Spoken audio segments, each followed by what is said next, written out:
ಬೆಳಗಾವಿಯಲ್ಲಿ ಕೆಯುಡಬ್ಲ್ಯೂಜೆ ವತಿಯಿಂದ ಅರ್ಥಪೂರ್ಣ ಪತ್ರಿಕಾ ದಿನಾಚರಣೆ. ಪತ್ರಕರ್ತರ ಮಕ್ಕಳಿಗೆ ಪ್ರತಿಭಾ ಪುರಸ್ಕಾರ, ಹಿರಿಯ ಪತ್ರಿಕಾ ವಿತರಕರಿಗೆ ಸನ್ಮಾನ. ಯಾರಿಗೂ ಹೆದರಬೇಡಿ, ಸತ್ಯಕ್ಕೆ ಮಾತ್ರ ಹೆದರಿ. ಯುವ ಪತ್ರಕರ್ತರಿಗೆ ಹಿರಿಯ ಪತ್ರಕರ್ತ ಸರ್ಜು ಕಾಟ್ಕರ್ ಕರೆ. ಕರ್ನಾಟಕ ಕಾರ್ಯನಿರತ ಪತ್ರಕರ್ತರ ಸಂಘ ಬೆಳಗಾವಿ ಜಿಲ್ಲಾ ಘಟಕ ಹಾಗೂ ವಾರ್ತಾ ಮತ್ತು ಸಾರ್ವಜನಿಕ ಸಂಪರ್ಕ ಇಲಾಖೆ ಸಂಯುಕ್ತ ಆಶ್ರಯದಲ್ಲಿ ಬೆಳಗಾವಿಯ ಕನ್ನಡ ಭವನದಲ್ಲಿ ಪತ್ರಿಕಾ ದಿನಾಚರಣೆ ಹಾಗೂ ಪ್ರತಿಭಾ ಪುರಸ್ಕಾರ ಕಾರ್ಯಕ್ರಮವನ್ನು ಹಮ್ಮಿಕೊಳ್ಳಲಾಗಿತ್ತು. ಸದಾ ಒಂದಿಲ್ಲ ಒಂದು ವಿಶಿಷ್ಟ ಕಾರ್ಯಕ್ರಮದ ಮೂಲಕ ಗಮನವನ್ನು ಸೆಳೆಯುವ ಕರ್ನಾಟಕ ಕಾರ್ಯನಿರತ ಪತ್ರಕರ್ತರ ಸಂಘ ಬೆಳಗಾವಿ ಜಿಲ್ಲಾ ಘಟಕ ಇವತ್ತು ಕೂಡ ಅರ್ಥಪೂರ್ಣ ಕಾರ್ಯಕ್ರಮವನ್ನು ನಡೆಸುವ ಮೂಲಕ ಎಲ್ಲರ ಗಮನವನ್ನು ಸೆಳೆಯಿತು. 65 ವರ್ಷಗಳಿಗೂ ಹೆಚ್ಚಿನ ಕಾಲ ನೇಗಿನಹಾಳ ಗ್ರಾಮದಲ್ಲಿ ಮನೆ ಮನೆಗೆ ತೆರಳಿ ಪತ್ರಿಕೆಯನ್ನು ವಿತರಿಸಿ ಸೇವೆ ಮಾಡಿದ 85 ವರ್ಷದ ಸದಪ್ಪ ಗರಗದ ದಂಪತಿಯನ್ನು ಸನ್ಮಾನಿಸಿ ಸಹಾಯಧನವನ್ನು ನೀಡಿ ಗೌರವಿಸಲಾಯಿತು. ಅಷ್ಟೇ ಅಲ್ಲದೆ ಎಸ್ಎಸ್ಎಲ್ಸಿ, ಪಿಯುಸಿ ಪರೀಕ್ಷೆಯಲ್ಲಿ ಉತ್ತಮ ಅಂಕವನ್ನು ಪಡೆದುಕೊಂಡ ಬೆಳಗಾವಿ ಜಿಲ್ಲೆಯ ಪತ್ರಕರ್ತರ ಪ್ರತಿಭಾವಂತ ಮಕ್ಕಳಿಗೆ ಸನ್ಮಾನಿಸಿ ಗೌರವಿಸಲಾಯಿತು. ಕಾರ್ಯಕ್ರಮದಲ್ಲಿ ಮುಖ್ಯ ಅತಿಥಿಯಾಗಿ ಆಗಮಿಸಿದ್ದ ಬೆಳಗಾವಿ ಉತ್ತರ ಕ್ಷೇತ್ರದ ಶಾಸಕ ಆಸಿಫ್ ಸೇಠ್ ಮಾತನಾಡಿ, ಪತ್ರಕರ್ತರು ಪಾರದರ್ಶಕ ವರದಿ ಮಾಡುವ ಮೂಲಕ ಜನರಿಗೆ ಸತ್ಯಾಂಶವನ್ನು ತಿಳಿಸಿಕೊಡಬೇಕಿದೆ, ವಾಸ್ತವ ಅಂಶವನ್ನು ಪ್ರಕಟಿಸಿ ಸಾಮಾಜಿಕ ಕಳಕಳಿಯನ್ನು ಹೊಂದಬೇಕಿದೆ ಅಂತ ಹೇಳಿದರು.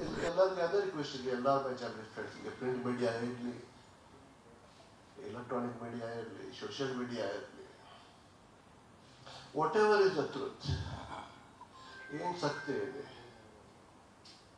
you get that forward, you get it in front of the people.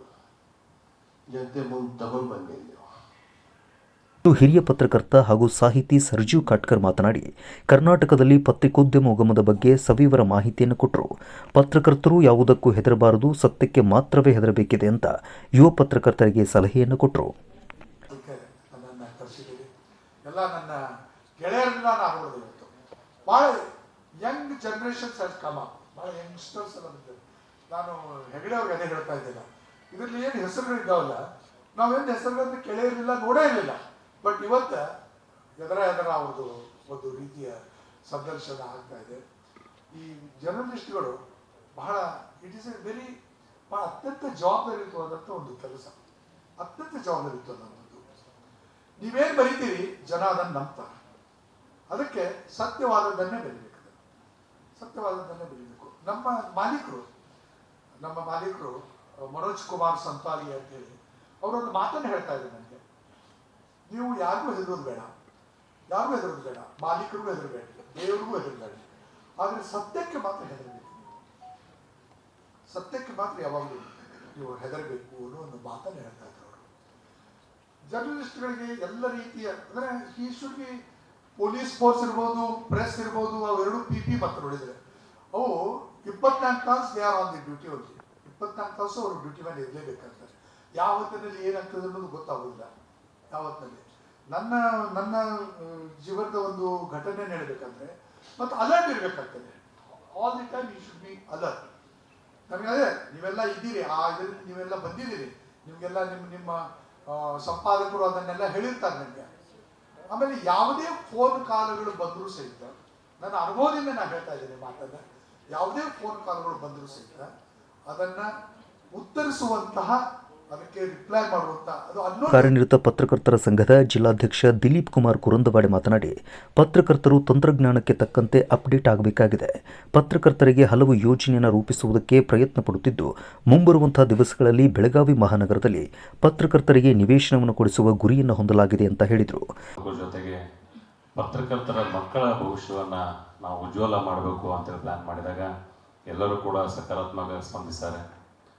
ಸಚಿವರಾದಂಥ Satish Jarkiholi ಕೂಡ ಹೇಳಿರಲಿಲ್ಲ, ಒಂದು ಹಾಸ್ಟೆಲ್ ನೀವು ಮಾಡಿರಿ, ಅದಕ್ಕೆ ಬೇಕಾದಂಥ ಜಾಗದ ವ್ಯವಸ್ಥೆ ನಾವು ಮಾಡ್ತೀವಿ ಅಂತ ಹೇಳಿದರು. ಹೀಗಾಗಿ ಈ ಸಮಯದಲ್ಲಿ ಅವರನ್ನು ಕೂಡ ನಿಂತ, ಮತ್ತು ಇನ್ನೊಬ್ಬರು ಸಹೋದರಿ ಸಚಿವರಾದಂಥ ಲಕ್ಷ್ಮೀ ಅವರು ಕೂಡ ಹೇಳಿದರು, ಇಲ್ಲ ಅದಕ್ಕೆ ಬೇಕಾದಂಥ ವ್ಯವಸ್ಥೆ ನಾವು ಮಾಡ್ತೀವಿ, ಅವೆಲ್ಲರೂ ಕೂಡ ಮುಂದುವರಿ, ನಿಮ್ಮ ಜೊತೆ ನಾವಿದ್ದೀವಿ ಅಂತ ಹೇಳಿ ಸಂದೇಶವನ್ನು ಕೂಡ ಅವರು ಕಳಿಸಿದ್ದಾರೆ. ಏನಂತಂದರೆ ಅನಿವಾರ್ಯ ಕಾರಣದಿಂದ ನಾವು ಬರೋಕ್ಕಾಗಿಲ್ಲ, ಅದಕ್ಕೆ ಯಾವಾಗಲೂ ನಿಮ್ಮ ಜೊತೆ ಇದ್ದೀವಿ ಅಂತ ಹೇಳಿದರೆ. ಹೀಗಾಗಿ ಈ ಕಾರ್ಯಕ್ರಮ ಬಹಳ ಖುಷಿ ತಂದಿದೆ.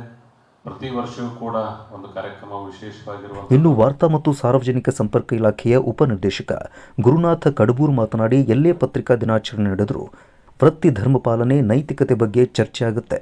ಇದು ಆತ್ಮಾವಲೋಕನಕ್ಕೆ ದಾರಿಯನ್ನು ಮಾಡಿಕೊಡುತ್ತೆ. ವೃತ್ತಿ ಧರ್ಮ ಬಗ್ಗೆ ಆತ್ಮಾವಲೋಕನ ಮಾಡಿಕೊಳ್ಳುತ್ತಾ ಮುನ್ನಡೆಯೋಣ ಅಂತ ಹೇಳಿದರು. ಪ್ರತಿ ಸಾರಿ ಪತ್ರಿಕಾ ದಿನಾಚರಣೆ ಆದರೂ ಒಂದು 2-3 ವಿಷಯಗಳು ಚರ್ಚೆ ಆಗ್ತಾವೆ. ಮೊದಲನೇದಾಗಿ ವೃತ್ತಿ ಧರ್ಮ ಪಾಲನೆ ಬಗ್ಗೆ ಭಾಳ ಸರಿ ಮಾನ್ಯ ಶಾಸಕರದ ಮಾತುಗಳನ್ನ ಕೇಳ್ತಾನೆ, ಭಾಳ ಚೆನ್ನಾಗಿ ಹೇಳ್ತಾರೆ, ಅರ್ಥಪೂರ್ಣವಾಗಿ. ಅದು ಆತ್ಮಾವಲೋಕನಕ್ಕೆ ದಾರಿ ಮಾಡಿಕೊಡ್ತಾವೆ.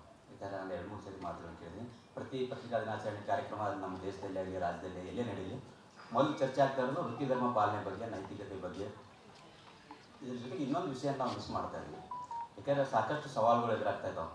ಒಂದು ಕಾಲದಲ್ಲಿ ಬರೀ ಪತ್ರಿಕೆಯದು, ಕೈ ಬರದ ಪತ್ರಿಕೆಯದು, ಆಮೇಲೆ ಪ್ರಿಂಟಿಂಗ್ ಮಷಿನ್ ಬಂತು. ವೃತ್ತಪತ್ರಿಕೆಗಳು ಭಾಳ ದೊಡ್ಡ ಮಟ್ಟದಲ್ಲಿ ಹೆಸರು ಮಾಡಿದರು. ಇದಾದ ನಂತರ ಟಿ ವಿ ಚಾನಲ್ಗಳು ಬಂದು, ಟಿ ವಿ ಚಾನಲ್ಗಳು ಬಂದ ನಂತರ ಪತ್ರಿಕೆಗಳ ಕಾಲ ಮುಗಿದೇ ಹೋಯ್ತು ಅಂತ. ಆದರೆ ಅವು ಅಣ್ತಂಬರಾಗಿ ಮತ್ತಷ್ಟು ಗಟ್ಟಿಯಾಯಿತು ಪತ್ರಿಕೋದ್ಯಮ. ಈಗ 3ನೇ ತಮ್ಮ ಹುಟ್ಟಿದಾನೆ, ಸಾಮಾಜಿಕ ಮಾಧ್ಯಮಗಳು, ಸಾಮಾಜಿಕ ಜಾಲತಾಣಗಳು ತಗೊಟ್ಟಿದೆ. ಈಗ ಪತ್ರಕರ್ತಲ್ಲ, ಪ್ರತಿಯೊಬ್ಬ ವ್ಯಕ್ತಿನೂ ಪತ್ರಕರ್ತನೇ. ಯಾರ ಕೈಯಲ್ಲಿ ಮೊಬೈಲ್ ಇದೆ ಅವರು ಪತ್ರಕರ್ತರೇ.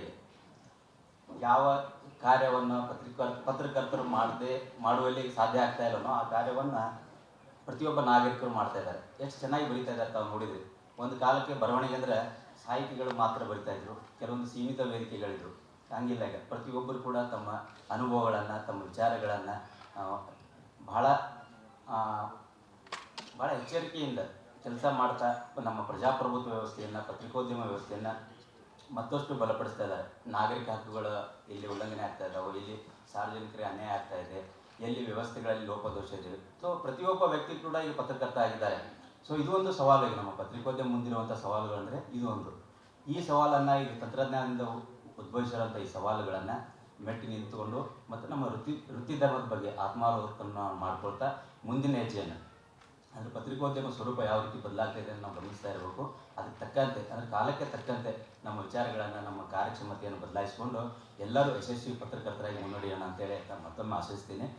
ಇನ್ನು ಕಾರ್ಯಕ್ರಮದಲ್ಲಿ ಕರ್ನಾಟಕ ಕಾರ್ಯನಿರತ ಪತ್ರಕರ್ತರ ಸಂಘದ ರಾಜ್ಯ ಉಪಾಧ್ಯಕ್ಷ ಪುಂಡಲೀಕ್ ಬಾಳೋಜಿ, ಡಿಸಿಪಿ ರೋಹನ್ ಜಗದೀಶ್, ಹೆಚ್ಚುವರಿ ಪತ್ರಲೇಖಕ ವರಿಷ್ಠಾಧೀಶುತಿ ಪ್ರೊಬೇಷನರಿ ಐಎಎಸ್ ಅಧಿಕಾರಿ ದಿನೇಶ್ ಕುಮಾರ್ ಮೀನಾ, ಅಪರ ಜಿಲ್ಲಾಧಿಕಾರಿ ವಿಜಯಕುಮಾರ್ ಹೊನಕೇರಿ, ಮಹಾನಗರ ಪಾಲಿಕೆ ಆಯುಕ್ತ ಅಶೋಕ್ ದುಡುಗುಂಟಿ ಸೇರಿ ಹಲವರು ಉಪಸ್ಥಿತರಿದ್ದರು. ಬೆಳಗಾವಿ ಜಿಲ್ಲೆಯ ವಿವಿಧ ಕಡೆಗಳಿಂದ ಪತ್ರಕರ್ತರು ಆಗಮಿಸಿದ್ರು. ಕಾರ್ಯಕ್ರಮದ ನಿರೂಪಣೆ ಮಾಡಿದ ಹಿರಿಯ ಪತ್ರಕರ್ತೆ ಹಾಗೂ ಖ್ಯಾತ ನಿರೂಪಕಿ ಸುಕನ್ಯಾ ಸಂಪತ್ರನ್ನ ಬೆಳಗಾವಿ ಜಿಲ್ಲಾ ಘಟಕದ ವತಿಯಿಂದ ಸನ್ಮಾನಿಸಿ ಗೌರವಿಸಲಾಯಿತು.